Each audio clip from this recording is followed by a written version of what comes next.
Subscribe करा महानुभाव प्रतितीपंथ चॅनलला व बेल बटन अवश्य दाबा लेटेस्ट नोटिफिकेशन प्राप्त करण्यासाठी। स्वामींनी श्री प्रभू महाराज हे तुमचे परम गुरु नाहीत असं रामदेवाला सांगितलं आणि त्याचा निषेध केला। कारण रामदेव म्हणत होते श्री गोविंद प्रभू महाराज आमचे परम गुरु आहेत। स्वामींनी इथे निषेध केला। का निषेध केला समोर पाहूया। दंडवत प्रणाम। जय श्री कृष्ण। लीळा चरित्राच्या आजच्या ज्ञान सत्रामध्ये आपण एकंदरीत 10 चरित्र पाहणार आहोत, ज्यामध्ये पहिली लीळा आहे प्रज्ञासागरा आत्मज्ञाने मोक्ष निरूपण। स्वामींनी प्रज्ञासागराला आत्मज्ञानाने मोक्ष होते या संदर्भामध्ये निरूपण केलेलं आहे। हे पहिलं चरित्र आहे। आता तुम्हाला असं वाटेल 10 चरित्र आहेत आजच्या या ज्ञान सत्रामध्ये म्हटल्यानंतर आजचा व्हिडिओ जवळजवळ 1-1.5 तासाचा होईल, तर तसं काही नाही। 10 चरित्र सांगणार आहे मी तुम्हाला आज, परंतु चरित्र खूपच छोटे छोटे आहेत, त्यामुळे अर्ध्या पावन तासामध्ये आजचे हे ज्ञान सत्र संपणार आहे। 10 ही चरित्र फक्त अर्ध्या तासामध्ये किंवा 40 मिनिटाच्यात हे संपणार आहेत। तर आजच्या ज्ञान सत्रातील दुसरं चरित्र आहे भोजया नामकरण। स्वामींनी भोजा असं दाईंबाचं नामकरण केलं। मंडळिका नामकरण, स्वामींनी नाथोबांचं नाव मंडळिका असं केलं आणि मार्कंडाला पंचनामकरण म्हणजे 5 नाव दिले मार्कंडाला। श्री प्रभू महाराज हे दादोसांचे परम गुरु नाहीत असं स्वामी सांगतात, निषेध करतात रामदेवाचा की तुम्ही श्री प्रभू महाराजांना परम गुरु म्हणू नका असं स्वामी त्या दादोसाला सांगतात, रामदेवाला सांगतात। पुढचं चरित्र गुरुप्रसंगी श्री प्रभू थापा अनुवादू, बाईसा प्रश्ने सन्निधान कर्म बळीवंत कथन, पाठक आज्ञा प्रसंगी कोढावरी दादू, भिक्षा प्रसंगी चेष्टा अनुवादू आणि पाठक भिक्षा भटी प्रश्न। पाठक भिक्षेला निघाले होते, त्या संदर्भामध्ये भटोबासांनी प्रश्न केला आणि मग स्वामींनी त्यावर काय निरूपण केलं, असे एकंदरीत 10 चरित्र आपण आजच्या ज्ञान सत्रामध्ये पाहणार आहोत। नेहमीच्याच प्रमाणे तुम्हाला आजचे हे ज्ञान सत्र नक्कीच आवडणार आहे, कारण आजच्या हे ज्ञान सत्रामध्ये महत्वपूर्ण ज्ञान असं तुम्हाला प्राप्त होणार आहे आणि त्यामुळे लगेच व्हिडिओला लाईक करा आणि जास्तीत जास्त आपल्या वाचनिक मंडळीपर्यंत हा व्हिडिओ शेअर करा, म्हणजे त्यांनाही या ज्ञानाचा लाभ होईल। नवीन दर्शकांसाठी सूचना, तुम्हाला जर असेच ज्ञानवर्धक व्हिडिओ आवडत असतील तर हे चॅनल तुमच्यासाठी आहे। लवकरात लवकर चॅनलला सबस्क्राईब करा, बेल बटन दाबा आणि ऑल ऑप्शन सिलेक्ट करा, म्हणजे भविष्यामध्ये मी जे काही असे ज्ञानवर्धक व्हिडिओ अपलोड करणार आहे ते सर्व व्हिडिओ तुमच्यापर्यंत अविरतपणे पोहोचत राहतील। एकही व्हिडिओ तुमच्याकडून सुटणार नाही। कालच्या ज्ञान सत्रामध्ये मी जो प्रश्न विचारला त्या संदर्भामध्ये पाहूया। कालच्या ज्ञान सत्रामध्ये मी तुम्हाला प्रश्न विचारला होता, वैद्याने त्या कर्करोगग्रसित रुग्णाचा जसा उपचार केला, फक्त औषधीच्या एका मात्रेत, औषधीच्या एका डोस मध्ये तो रुग्ण जो आहे, ज्याला कर्करोग झालेला आहे, तो पूर्णपणे बरा झालेला आहे। तर या प्रसंगावरून आपल्याला काय लक्षात येते, हा कालच्या ज्ञान सत्रातील प्रश्न होता। या प्रश्नाचं उत्तर काय व्हिडिओच्या शेवटी पाहणारच आहोत। तर मग जास्त उशीर न करता चला तर आज काही नवीन ज्ञानार्जन करूया। दंडवत हो। मी ईश्वरदास महानुभाव सर्वांचं स्वागत करतो आपल्या महानुभाव प्रतितीपंथ या YouTube चॅनलमध्ये। आजच्या ज्ञान सत्रातील लीळा क्रमांक आहे लीळा चरित्र उत्तरार्ध, लीळा क्रमांक 495। प्रज्ञासागरा आत्मज्ञाने मोक्ष निरूपण। प्रज्ञासागराला स्वामींनी आत्मज्ञान प्राप्त झाल्यानंतर मोक्ष होते असं निरूपण केलेलं आहे। गोसावियांसी प्रतिस्थानी नागनाथी अवस्थान। स्वामींचं अवस्थान पैठण येथेच आहे आणि पैठण नगरीमध्ये पण नागनाथाच्या मंदिरामध्ये अवस्थान आहे स्वामींचं। एक वेळ प्रज्ञासागरांनी स्वामींना विचारलं, जीजी या जीवासी मोक्षू कायसे न होय। प्रज्ञासागर विचारतात की जीजी या जीवाला मोक्ष कशाने होतो बरं। सर्वज्ञे म्हणितले आत्मज्ञाने मोक्षू लिंग पाते मोक्षू। स्वामी त्या प्रश्नाचं उत्तर देतात जो प्रज्ञासागराने विचारलेला आहे की मोक्ष कशाने होतो, या प्रश्नाचं उत्तर देव देतात। देव म्हणतात आत्मज्ञाने मोक्षू, आत्मज्ञान झालं या जीवाला, म्हणजेच जो परमेश्वर आहे, या भक्ताचा आत्मा कोण आहे तर परमेश्वर आहेत, तर त्या परमेश्वराचं ज्ञान एकदा या जीवाला झालं की मोक्ष होतो। लिंग पाते मोक्ष। पुन्हा देव म्हणतात जे लिंग म्हणजे जी अविद्या लागलेली आहे या जीवाला, त्या अविद्येचा नाश झाला की या जीवाला मोक्ष होतो। ज्यावेळेस परमेश्वर या जीवाच्या ठिकाणी लागलेली जी अविद्या आहे तिचा छेद करतात, तेव्हाच या जीवाला मोक्ष होऊ शकतो, असं इथे स्वामी प्रज्ञासागराला उत्तर देतात। प्रज्ञासागरी म्हणितले, पुन्हा प्रज्ञासागर म्हणतात, जी जी आत्मज्ञान झालिया काही लिंग पातू नव्हे. प्रज्ञासागर म्हणतात, जी जी एकदा जीवाला आत्मज्ञान प्राप्त झालं, परमेश्वराचं ज्ञान प्राप्त झालं, की लिंगपात होत नाही का? म्हणजे अविद्येचा छेद होत नाही का? आणि जर होत नसेल तर का होत नाही? सर्वज्ञ म्हणितले आत्मज्ञान झालिया जीव वासने पासोनी मोकले, मळापासोनी मोकले, परी अविद्ये पासोनी न मोकले. स्वामी म्हणतात, आत्मज्ञान झाल्यानंतर हा जीव वासनेपासून मुक्त होतो, मळापासून मुक्त होतो, परंतु अविद्येपासून मुक्त होत नाही. परमेश्वर अविद्या निरसती तैमुंचे, परमेश्वराने ज्यावेळेस अविद्या छेद केला त्यावेळेसच हा जीव मुक्त होतो. म्हणून लिंगपाते मोक्ष, आणि म्हणूनच लिंगपात झाल्यावरच मोक्ष होतो, असं आम्ही तुम्हाला सांगितलेलं आहे, असं स्वामी म्हणतात. कवणी एकू बहुरूपी असे तो सो अवगोणीये, आड जवणी कलावी. कोणीतरी एक बहुरूपी असतो, बहुरूपियाचा खेळ असते. बहुरूपियाचा खेळ असतो ना, त्या खेळामध्ये एक व्यक्ती वेगळे वेगळे रूप धारण करत असतो, त्या खेळाला बहुरूपियाचा खेळ म्हणतात. तर असाच एक बहुरूपी होता, तो कोण्यातरी एका वेगळ्या व्यक्तीचं सोंग घेऊन येतो आणि आडवा काय करतो, तो जवणीक लावतो, म्हणजे आड पडदा लावतो, एकदम पातळ असा पडदा लावतो. वालिपेची, वालिपेची म्हणजे काय, एकदम पातळ असा पडदा आहे, ज्याप्रमाणे जाळी असते त्या जाळी सदृश्य वस्त्र आहे. पलीकडे कोणीतरी आहे हे दिसते त्या माणसाला, पाहणाऱ्याला, परंतु स्पष्ट दिसत नाही, एकदम झावळ झावळ दिसते. सोतरी वालिपे अंतोणी दिसे परी व्यक्त न देखी जे. पलीकडच्या व्यक्तीने काहीतरी सोंग घेतलेला आहे हे त्या दर्शकाला दिसते, परंतु व्यक्त न देखी जे म्हणजे एकदम सुस्पष्ट दिसत नाही, कारण आतमध्ये एक आडपडदा लावलेला आहे, जाळीदार वस्त्र लावलेलं आहे. जवनिक फिटावी ऐसी आसंसा करीती. सर्व दर्शक म्हणतात, अरे हा पडदा काढून टाका लवकर, आम्हाला स्पष्टपणे पाहता येईल की पुढचा कलाकार जो आहे, जो बहुरूपी आहे, तो नेमकं कोणाचं सोंग घेऊन आलेला आहे, तो आम्हाला दिसेल व्यवस्थित. मग जवनिक फिटे ते वेळी तया सुख होय. आणि ज्यावेळेस तो जो आडपडदा होता, एकदम जाळीदार कपडा होता आतमध्ये लावलेला आडवा, तो आडवा जो आडपडदा आहे तो ज्यावेळेस दूर होतो, तो आडपडदा बाजूला करतात, त्यावेळेस त्या सर्व दर्शकांना सुख होते त्या बहुरूपियाला पाहून, कारण सर्व दर्शकांच्या मनामध्ये आतुरता भरलेली आहे बहुरूपियाला पाहण्यासाठी. तैसे अविद्या असे तो स्वरूपाची प्राप्ती नव्हे. जोपर्यंत या जीवाच्या ठिकाणी अविद्या आहे तोपर्यंत ईश्वराची प्राप्ती होऊ शकत नाही. अविद्या फिटे तो स्वरूपाची प्राप्ती होय. अविद्या फिटली की मग ईश्वर स्वरूपाची प्राप्ती होते या जीवाला. यावरी प्रज्ञा सागरी पुसले जी जी आत्मज्ञान झाली, या सकळ ही जीव वासने पासोनी मोकली ती ऐसी तव निष्ठाची नाही. यावर प्रज्ञासागर म्हणतात, जी जी आत्मज्ञान झाल्यानंतर सकळ जीव वासनेपासून मुक्त होतील, अशी काय कुठे आम्हाला निष्ठा दिसत नाही, असं कुठं होताना दिसत नाही. एक मोकलिती एक न मोकलिती. काही जण ज्ञान झाल्यावर मुक्त होतात आणि काही जण मुक्त होत नाही. सर्वज्ञ म्हणितले स्वभाव प्रकटे तै जीव मुंचे. स्वामी म्हणतात, नुसतंच ज्ञान झालं म्हणजे हा जीव मुक्त होतो असं नाही, तर त्याप्रमाणे त्याला वागावं लागते.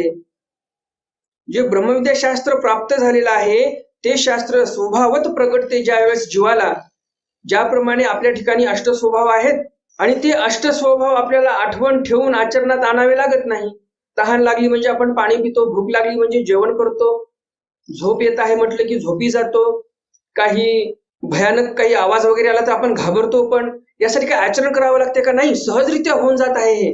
तर स्वामी म्हणतात, ज्याप्रमाणे स्वभाव हे सहज होऊन जातात त्याप्रमाणे ईश्वराचं जे ज्ञान आहे ते ज्ञान आत्मसात करून त्याप्रमाणे स्वभावत हा जीव ज्यावेळेस आचरण करतो त्यावेळेस या जीवाची मुक्तता होते. जी जी स्वभाव म्हणजे काय? मग प्रज्ञासागर विचारतात, जी जी स्वभाव म्हणजे काय? सर्वज्ञ म्हणितले स्वभाव म्हणजे स्वधर्म. स्वामी म्हणतात, स्वभाव म्हणजे स्वधर्म. स्वधर्म म्हणजे दास्य. आणि स्वधर्म म्हणजे काय? तर दास्य. या जीवाने ईश्वराचं दास्य केलं पाहिजे. हो काजी. यावर प्रज्ञासागर होकाजी म्हणतात की खरंच असं आपण वागलो पाहिजे. उत्तरार्ध लीळा क्रमांक 496. भोजया नामकरण. स्वामींनी दायंबाचं नामकरण केलेलं आहे इथे. काय नामकरण केलं? भोजा. तर असं भोजया नामकरण देवाने का केलं दायंबाचं, समोर पाहूया. एकुदी दायंबा गोसावियांसी मर्दना देत होते. एके दिवशी दायंबा स्वामींना मर्दना देत होते. तो तेलाचा थेंबू पडिला. तेल लावून देवाच्या अंगाची मालिश चालू होती आणि असं मालिश करत असताना एक तेलाचा थेंब खाली पडतो. तो गोसावी श्रीकरीचेनी बोटे घेऊन श्रीचरणी लाविला. स्वामींनी तो तेलाचा थेंब बोटाने घेतला उचलून आणि स्वतःच्याच पायाला लावला. मग या उपरी दायंबाई भोजराजाची गोष्ट सांगितली. मग दायंबाने या प्रसंगावर भोजराजाची गोष्ट सांगितलेली आहे. भोजराज म्हणजे कोणते? हे भोजराज म्हणजे तेच ज्याला राजा भोज असं बोलतात. त्या राजा भोजाची गोष्ट सांगितलेली आहे इथे. सांगो सरली गोष्ट संपली. मग सर्वज्ञ म्हटले तरी तुम्हा नाव भोजराजू म्हणा. स्वामी म्हणतात असं आहे का? तुम्हाला त्या भोजराजाची सर्व गोष्ट माहिती आहे. तुम्ही छान प्रकारे ती गोष्ट सांगितलेली आहे. तर आजपासून तुमचं नाव भोजराज आम्ही ठेवत आहोत असं स्वामी दायंबाला म्हणतात. मग येणे नावे गोसावी बोलावी ती. मग याच नावाने स्वामी दायंबाला बोलवायचे. उत्तरार्ध लीळा क्रमांक 497. मंडळिका नामकरणे. स्वामींनी नाथोबांचं नाव मंडळिका असं केलेलं आहे. नाथोबाये नाथो तथा कान्हो कोरोचिया घरा रायाचे मंडळीक आले होते. तयांची गोष्ट गोसाविया पुढे सांगितली. सांगो सरली. नाथोबांनी काय केलं? एकदा नाथो आणि कान्हो हे जे होते यांची गोष्ट सांगितली. नाथो आणि कान्हो हे त्यांचे नाव आणि आडनाव काय होतं तर कोरो असं त्यांचं आडनाव होतं. तर यांच्या कथा स्वामींपाशी नाथोबांनी सांगितल्या. आणि हे जे नाथो आणि कान्हो होते हे एक मंडळीक राजे होते. जे देवगिरीचे यादव राजे होते त्यांचे हे मंडळीक राजे होते. म्हणजेच काय? मांडलिक राजे. तर असे हे मंडळीक राजे जे होते यांची गोष्ट नाथोबांनी स्वामींना सांगितली. त्याची गोष्टी गोसाव्या पुढे सांगितली. सांगो सरली. मग सर्वज्ञ म्हणितले त्यांची गोष्ट स्वामींना सांगितली नाथोबांनी. गोष्ट संपली आणि मग स्वामी म्हणतात तो तेथीचा मंडळीकू तुम्ही येथचे मंडळीकू.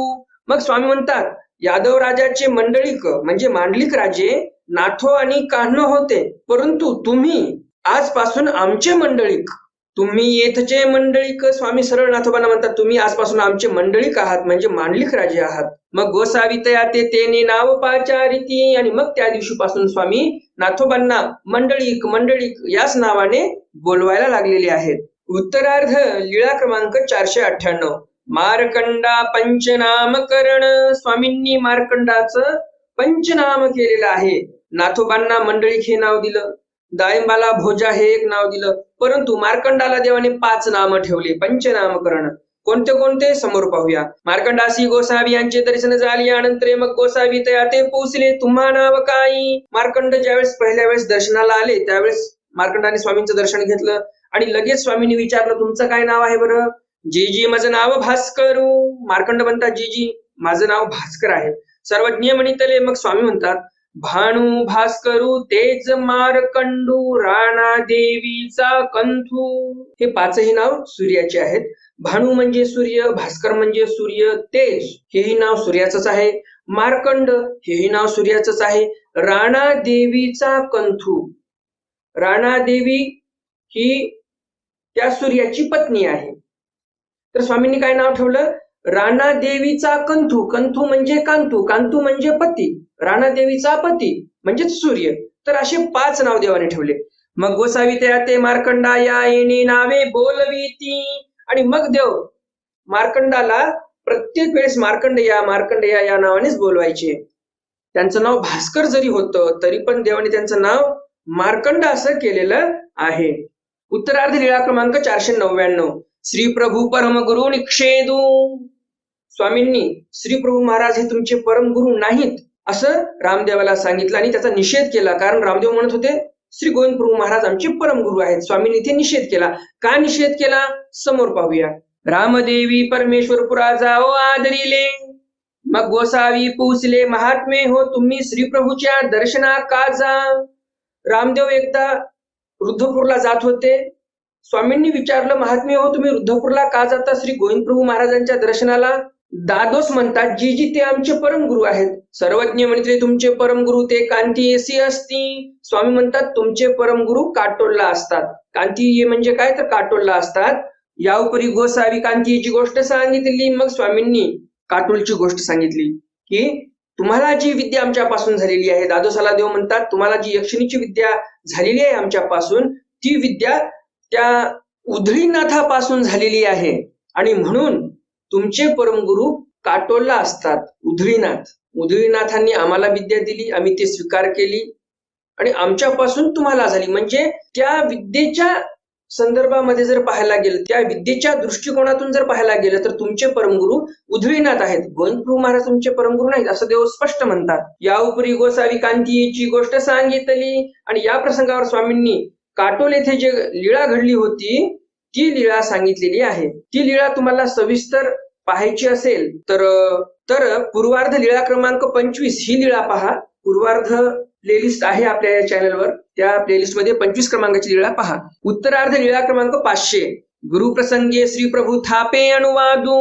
आजच्या ज्ञान सत्रामध्ये आपण उत्तरार्ध लीळा क्रमांक 500 पाहत आहोत. म्हणजे आपलं लीळा चरित्रातील उत्तरार्ध भागातील या लीळेंचं आपण 5वं शतक पूर्ण केलेलं आहे आज या मकर संक्रांतीच्या दिवशी.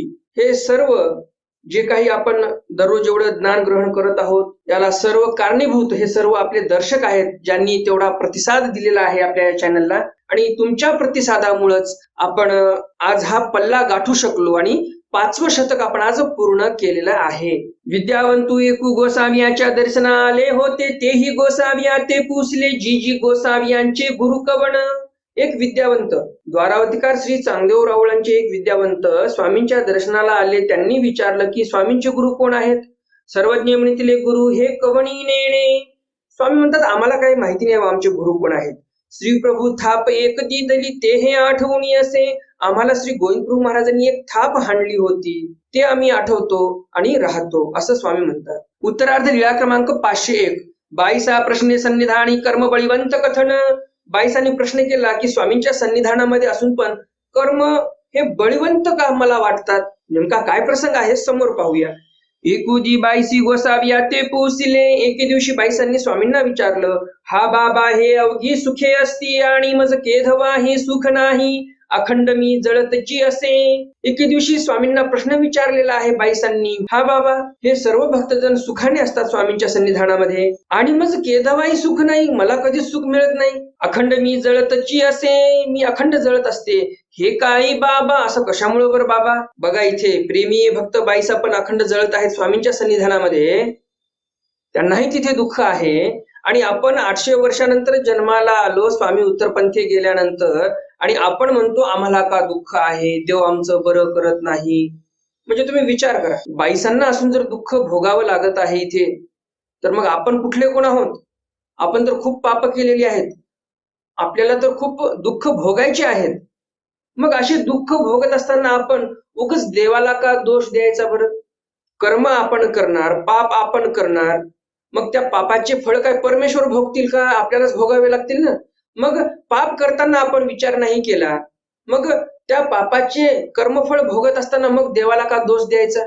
तर जे काही आपल्या जीवनामध्ये दुःख येत असतील ते निमूटपणे आपण सहन करायचे, देवाला प्रार्थना करत राहायचं, देवा या संसार दुःखातून मला मोकळं कर आणि मोक्ष दे मला. नको इथे पुनरुपी जननम पुनरुपी मरणम आणि पुनरुपी जननी जठरे शयनम, नकोच हे आता. सर्वज्ञ म्हणितले बाई. यावर स्वामी बाईसांच्या प्रश्नाचं उत्तर देतात. स्वामी म्हणतात, बाई सन्निधानी जे घडले ओघटे ते सन्निधानीची भोगिता परी ऐसाही अन्यथत्व नाही. स्वामी म्हणतात, बाई सन्निधानी जे ओघटे घडलं त्या ओघट्याचं क्षाळनही तुम्हाला सन्निधानीच करावं लागणार आहे आणि म्हणून तुम्हाला हे दुःख भोगावं लागत आहे. आता तुम्हाला असं वाटेल सन्निधानी काय पाप केलं बाईसांनी? पाप केलं.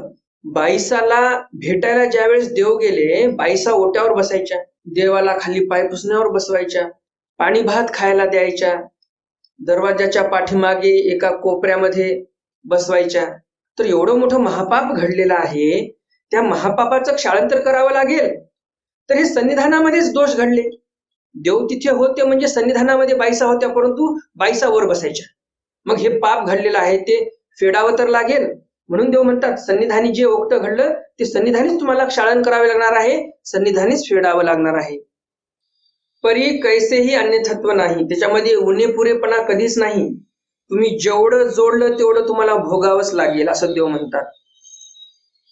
उत्तरार्ध लीळा क्रमांक 502.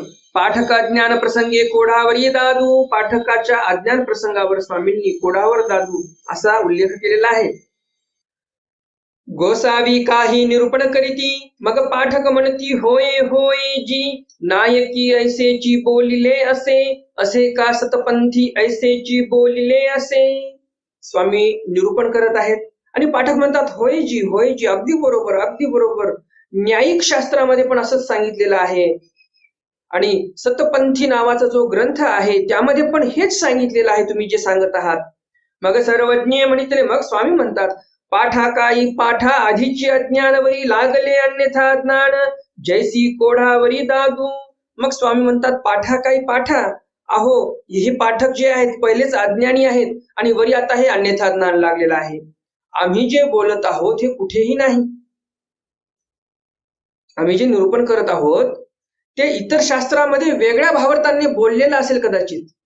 त्या शास्त्रामध्ये असेल जरी तरी त्याचा काहीतरी वेगळा भावार्थ असेल, परंतु आम्ही जे सांगत आहोत, जे निरूपण करत आहोत याचं तत्व, याचा सिद्धांत काहीतरी वेगळा आहे आणि हा सिद्धांत यांना कळत नाही. या पाठकांना पहिलेच अज्ञान आहेत आणि आता वरी अन्यथा ज्ञान लावून घेत आहेत की तिथे पण असं सांगितलं, तिथे पण असं सांगितलं. या पाठकाचं असं झालं ज्याप्रमाणे कोढावर दादू, पहिलेच कोढ झालेला आहे, त्या कोढाचं दुःख वेगळं आणि त्यावर पुन्हा दादू म्हणजे फोड झालेला आहे, म्हणजे अधिकच दुःख. तर असे हे पाठक आहेत असं देव म्हणतात. उत्तरार्ध लीळा क्रमांक 503. तथा भिक्षा प्रसंगे चेष्टा अनुवादू. त्याचबरोबर स्वामींनी भिक्षा प्रसंगे चेष्टा करू नये असं स्वामी सांगतात. कोणत्या चेष्टा समोर पाहूया. पाठक तेथचे तेथ चातुर्वर्णी भिक्षा करीती, मग भक्तिजनी गोसाव्या पुढे सांगितले.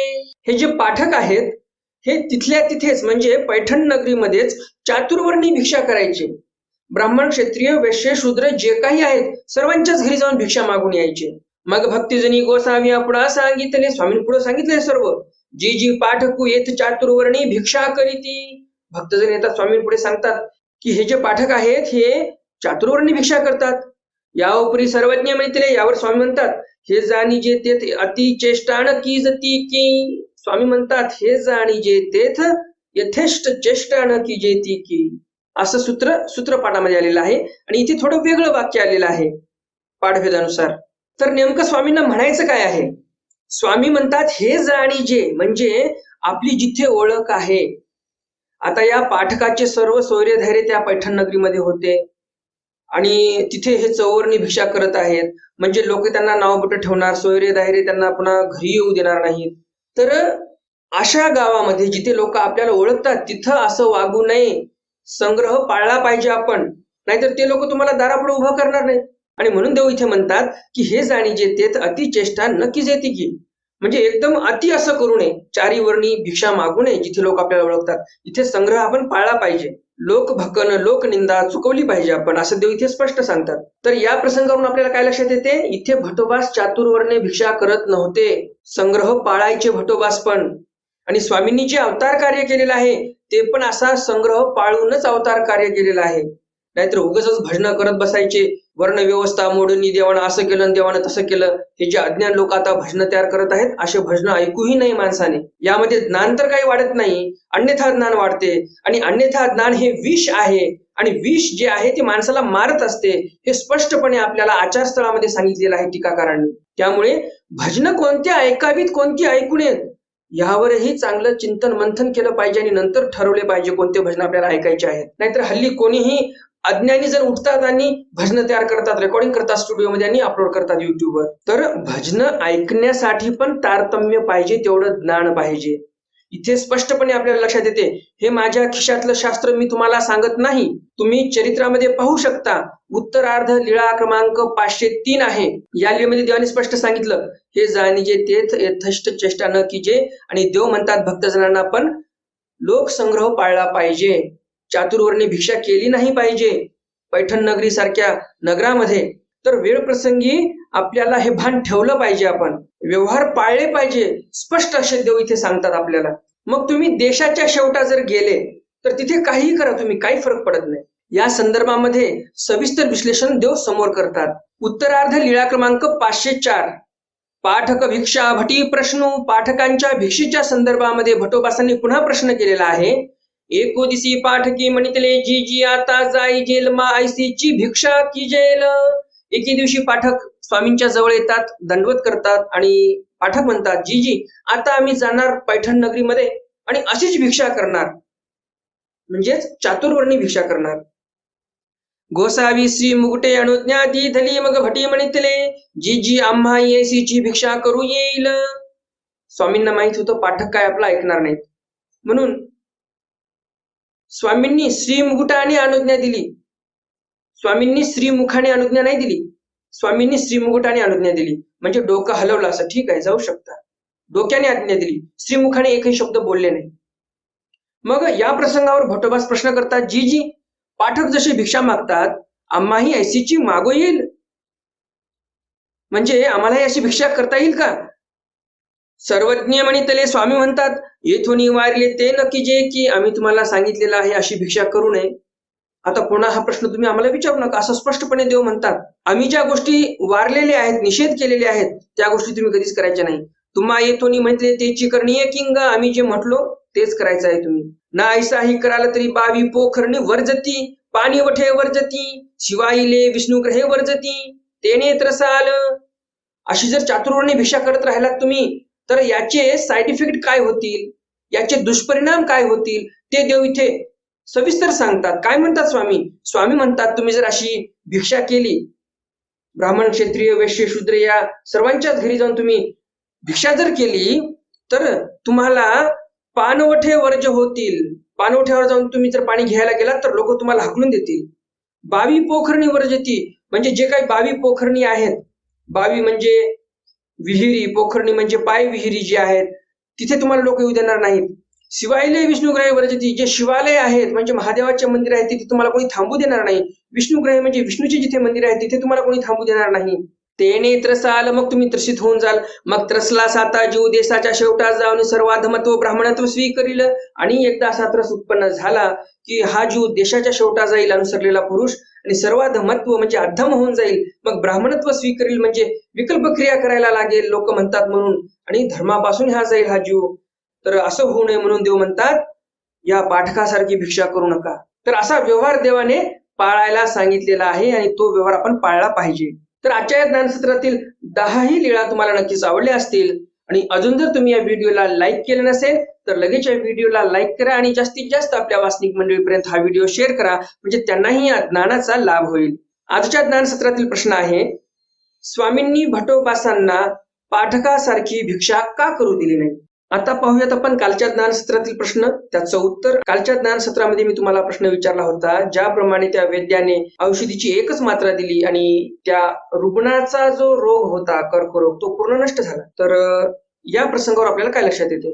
तर या प्रसंगावर आपल्याला हे लक्षात येते की 800 वर्षापूर्वी आपलं आयुर्वेद शास्त्र किती परमोच्च शिखरावर होतं. आपलं आयुर्वेदिक शास्त्र जे आहे ते किती हाय लेवलचं होतं हे आपल्याला लक्षात येते की त्या काळामध्ये एक जर औषधीचा डोस दिला तर कर्करोगासारखा मोठा रोग नष्ट व्हायचा. आणि या दृष्टांतावरून आपल्याला हेही लक्षात येते की आपणही परमेश्वर शास्त्राचं अध्ययन केलं पाहिजे, त्याप्रमाणे आचरण केलं पाहिजे आणि लवकरात लवकर देवाची प्राप्ती आपण करून घेतली पाहिजे. ज्याप्रमाणे तुम्ही कालच्या ज्ञानसत्रातील प्रश्नाचं उत्तर दिलं त्याचप्रमाणे तुम्ही आजच्याही ज्ञानसत्रातील प्रश्नाचं उत्तर नक्कीच देणार अशी अपेक्षा आहे.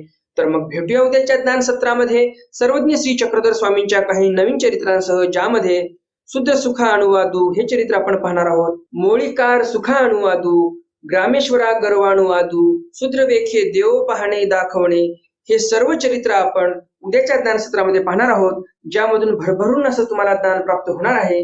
तर मग भेटूया उद्याच्या ज्ञानसत्रामध्ये सर्वज्ञ श्री चक्रधर स्वामींच्या काही नवीन चरित्रांसह. तोपर्यंत दंडवत प्रणाम. जय श्री कृष्ण. दंडवत